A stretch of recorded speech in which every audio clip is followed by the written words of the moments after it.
សួស្តីម៉ាក់ទាំងអស់គ្នាចិត្តដល់សានក្បាត់ទឹកឯងអញ្ចឹងដោយសារតែភ្ញៀវគាត់កំងដែរគាត់យកមុនថ្ងៃសាភ្ញៀវគាត់នៅខេត្ត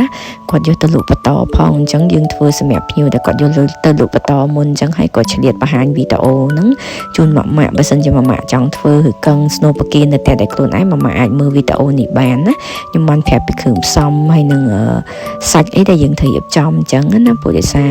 នេះភ្ញៀវគាត់យកទៅលក់តអញ្ចឹងគាត់ត្រូវការយកមុនហើយនិយាយទៅខាងយើងគឺធ្វើថ្មីជូនភ្ញៀវ order យកថ្ងៃណាយើងរៀបចំជូនគាត់ថ្ងៃហ្នឹងជាទូទៅ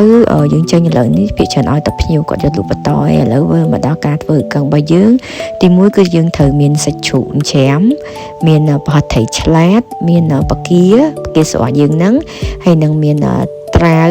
ច្រាំតូចជាមួយនឹងបែកគួរច្រាមយើងត្រូវច្រាមហើយយើងច្បាច់យកទឹកចេញណាកុំឲ្យវាមានទឹកហើយជាមួយនឹងខ្ទឹមសហើយនឹងខ្ទឹមក្រហមនិយាយទៅ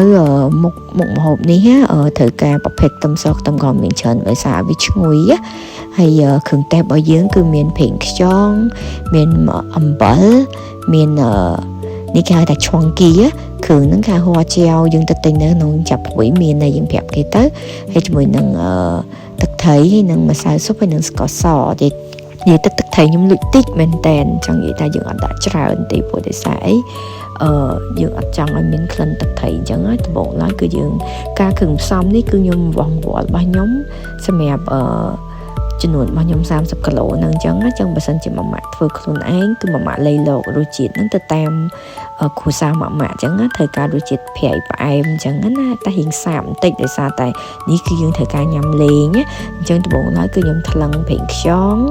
និយាយទៅរសជាតិខ្ញុំរៀងសាបទេមិនសូវដិតហ្មងទេហើយនឹងយើងដាក់ម្សៅស៊ុបហើយជាមួយនឹងស្ករសរបស់យើងហ្នឹង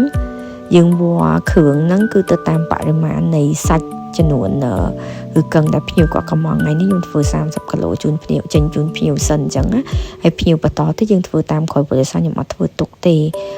ក្នុងនេះមកខ្ញុំអត់បានបង្ហាញមានប៊ីចេងនិយាយទៅដាក់តាមការចូលចិត្តប៊ីចេងមកអត់ដាក់ក៏បានដែរតែដោយសារខ្ញុំលក់អញ្ចឹងយើងដាក់បន្តិចតួចដើម្បីឲ្យបន្ថែមឲ្យបង្កើនរសជាតិមកទៀតអញ្ចឹងណានិយាយទៅមកដូចម៉ាក់ឃើញអញ្ចឹងគ្រឿងទេសគឺខ្ញុំលាយតិចមែនតែនដោយសារយើងអត់ត្រូវការប្រៃទេហើយយើងដាក់អំបិលម្ល៉ៃយើងហ្នឹង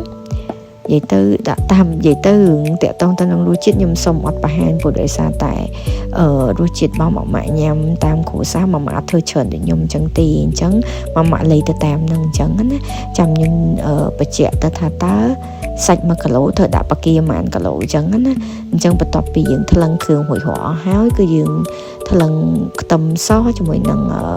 ខ្ទឹមក្រហមដាក់ចូលបន្ថែមទៀតហើយសម្រាប់សាច់1គីឡូ